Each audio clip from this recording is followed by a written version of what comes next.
easy cottage pie. Start by preheating the oven to 200 degrees Celsius.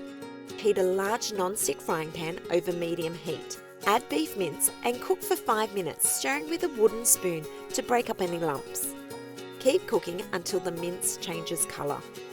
Now add mixed vegetables to the pan and stir for another 5 minutes or until the vegetables are heated through. Sprinkle over the gravy powder and pour in stock. Stir until well combined. Cook for another 5 minutes, giving it a stir occasionally. It's ready when the mince mixture has thickened slightly. Spoon the mixture into a round oven-proof dish. Place mashed potato in a bowl and break it up with a fork until it's almost smooth. Spoon mash evenly over the mince mixture. Then just pop it in the oven and bake for 15 to 20 minutes or until golden. Sprinkle with chopped parsley to serve. Make this easy cottage pie your new family favourite.